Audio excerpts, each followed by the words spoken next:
Agora a segunda palavra é propiciação. Aqui há uma referência ao propiciatório.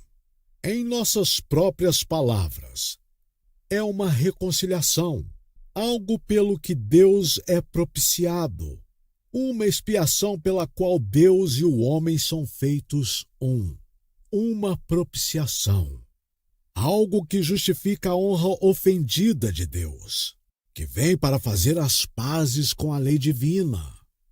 Ora, sobre esta propiciação falaremos, e que o Espírito Santo nos dê expressão vocal. Você diz, ó pecador, como me apresentarei diante de Deus? Como hei de aproximar-me do Deus Altíssimo? O que você daria para ser salvo? O que você tem? Tudo o que você tem? Você livremente apresentaria.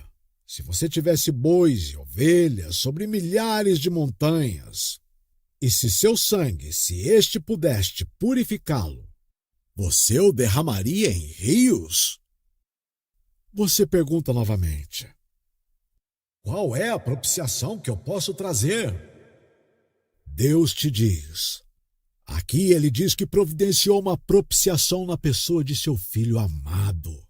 E eu desejo que você observe, antes de tudo, quem foi que providenciou isso? Quem Deus estabeleceu?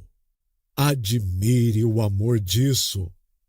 O Deus que ficou irado é o Deus que encontra a propiciação.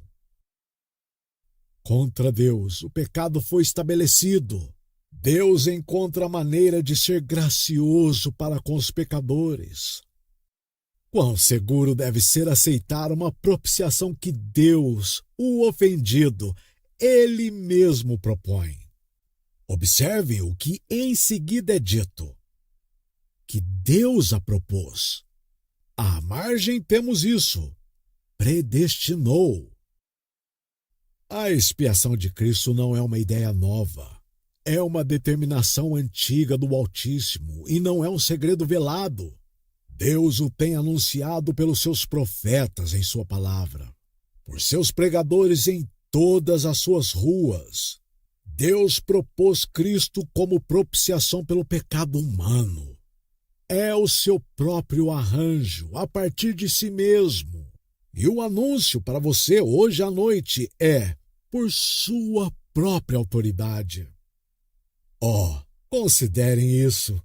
E vocês que buscam a sua misericórdia, regozijem-se ao considerar que isso vem até vocês assegurado de tal maneira.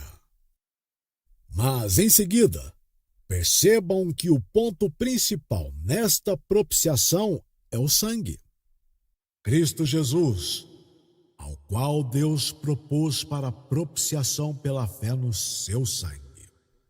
Alguns não suportam ouvir sobre o sangue de Jesus e ainda, sob a antiga lei foi escrito: é o sangue que fará expiação pelo pecado. Levítico, capítulo 5, verso 9. E ainda, sem derramamento de sangue não há remissão.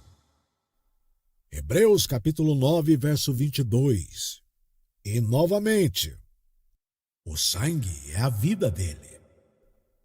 Deuteronômio, capítulo 12, verso 23. E novamente, vendo eu sangue, passarei por cima de vós. Êxodo, capítulo 12, verso 13.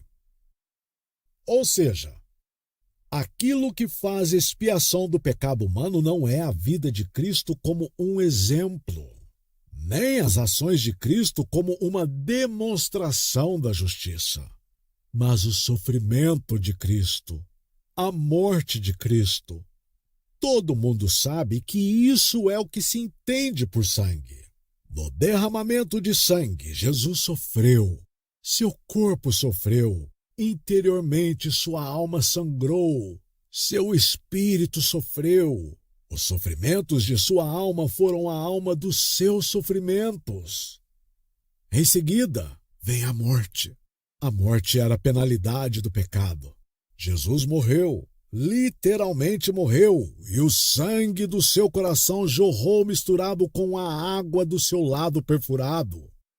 Deus tem o prazer de nos perdoar porque Jesus sofreu. E o principal ponto de consolo é a cruz do crucificado, o Salvador morrendo.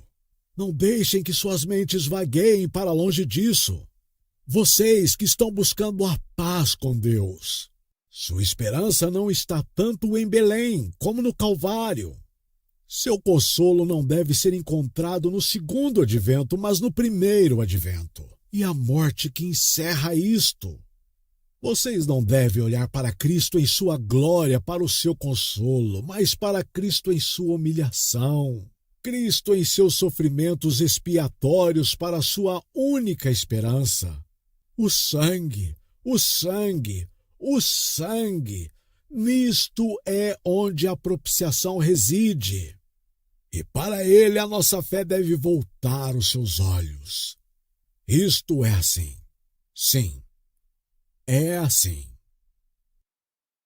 Meus pecados merecem sua ira, meu Deus, mas sua ira caiu sobre o teu filho. Meus pecados viraram sua face. Tu tens escondido a face deles. Meus pecados mereciam a morte. Ele morreu. Meus pecados mereciam ser cuspidos, ser ridicularizados, ser repudiados como criminosos. Tudo isso ele suportou como se fosse o meu pecado. E não é assim? Aquele que não conheceu o pecado, o fez pecado por nós, para que nele fôssemos feitos justiça de Deus. Segundo aos Coríntios, capítulo 5, verso 21. Irmãos e irmãs, eu declaro que a minha consciência nunca conheceu qualquer paz, até que eu entendi essa verdade de Deus. Mas desde então não tenho nenhuma rocha para me firmar senão esta: Cristo em meu lugar, e eu no lugar de Cristo. Estou seguro nele. E ele foi castigado, ferido, moído, morto, ao invés de mim. Isso é assim. Propiciação através do sangue.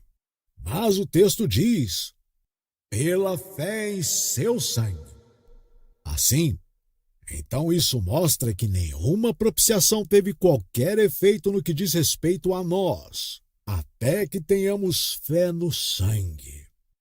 Eu nunca posso saber que Deus apagou meus pecados até que eu tenha fé. E o que é a fé senão a confiança?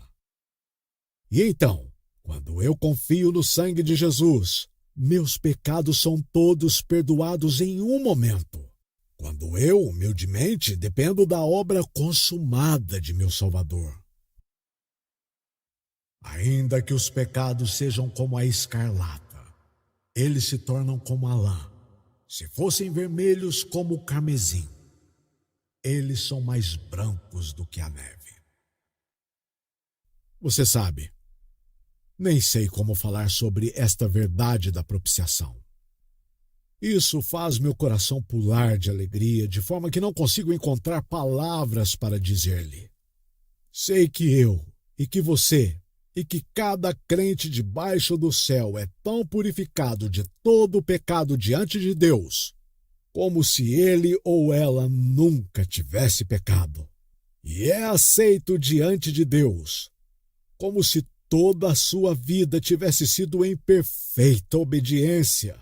E tudo por causa da propiciação desse sangue dos queridos méritos de nosso uma vez crucificado.